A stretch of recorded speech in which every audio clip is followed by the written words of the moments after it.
This was a recent birthday celebration in North Korea's capital, Pyongyang.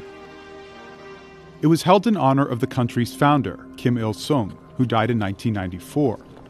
The festivities may have appeared routine, but someone was missing. Jong Un, North Korea's ruler. Here he is at that same celebration in past years. Kim's absence has led to questions about his health and whereabouts. But details from the secretive regime are hard to come by.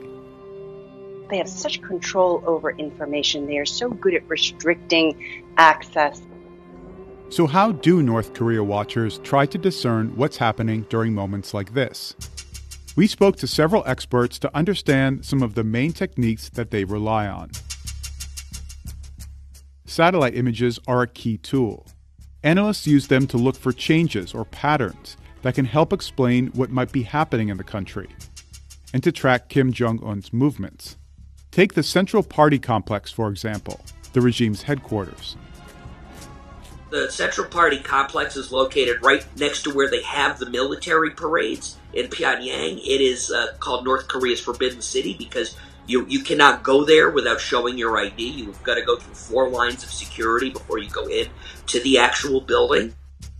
But it is where all of North Korea's top officials have residences.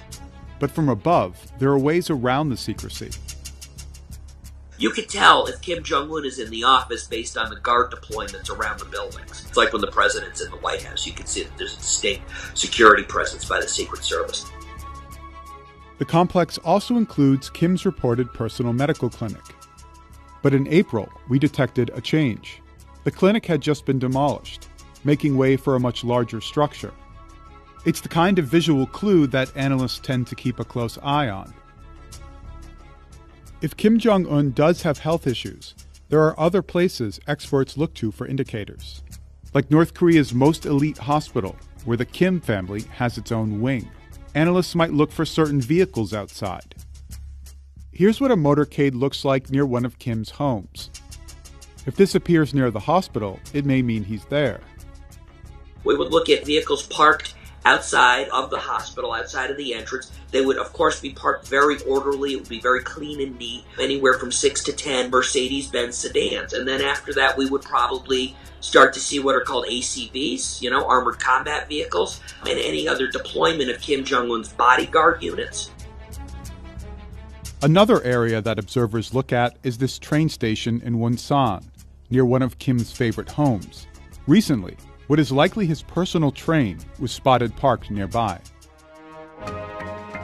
If Kim's health was of serious concern, or if the regime felt its very survival was in immediate danger, analysts may look to a compound and surrounding area in the country's north. This is where the Kims and the North Korean officials would travel and issue commands and instructions. There's a geographically isolated. There's a special district where Kim Jong-un has his panic room and has a command and control facility where he would be able to command North Korea's armed forces in the event of an invasion or in the event of an insurrection against his leadership. And it also has the value-added benefit of being so close to the North Korea-China border that he could drive into China if they felt that the emergency was that bad. If Kim were recovering from an ailment, he might do it at this residential compound. It's where Kim's father, Kim Jong-il, made his first public appearance at a soccer game after having a stroke in 2008. It is located about 20 to 30 minutes from central Pyongyang, so that would allow him to recover in privacy and quietly. But if he needed to go to Pyongyang to exercise his authority or show his face at a political meeting, it's a short drive. But satellite imagery doesn't always provide a clear answer.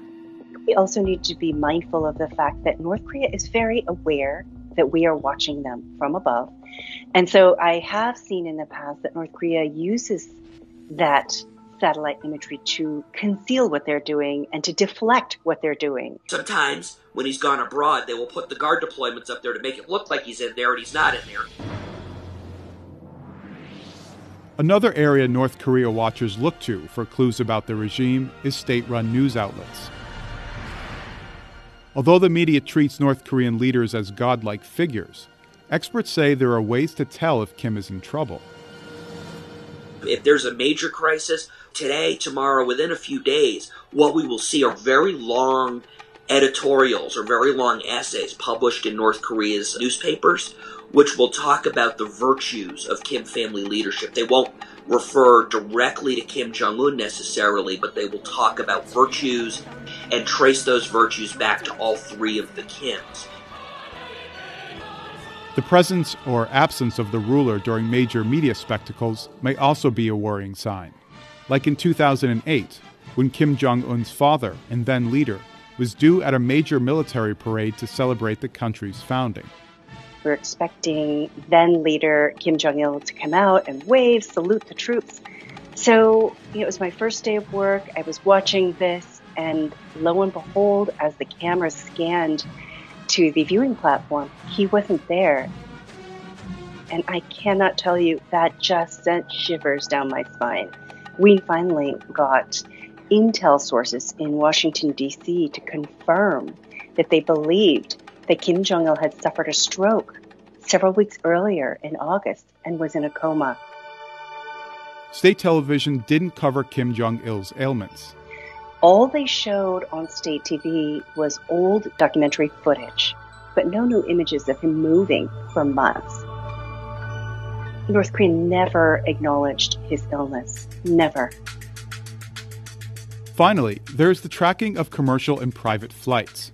This website shows flights over a typical 48-hour period. Notice how empty it is over North Korea. Only about half a dozen commercial airliners land in Pyongyang's airport each day, so any unscheduled flight should stand out. If Kim Jong-un was severely ill, analysts may watch for a specific type of flight arriving in Pyongyang. I would look for charter flights because if it was a major medical procedure, there's a very high chance that they would have retained foreign physicians to do the procedure. North Korea watchers have used flight tracking in the past for clues about the ruler's intentions. In 2018, unscheduled cargo plane flights were quickly spotted leaving Pyongyang bound for Vladivostok, Russia. Both were believed to have been involved in sanctions violations by the regime. None of these techniques alone can provide a full picture of Kim's life. Analysts also heavily rely on human and intelligence sources. And despite modern technology and expertise, the regime still manages to keep most of its internal affairs away from prying eyes.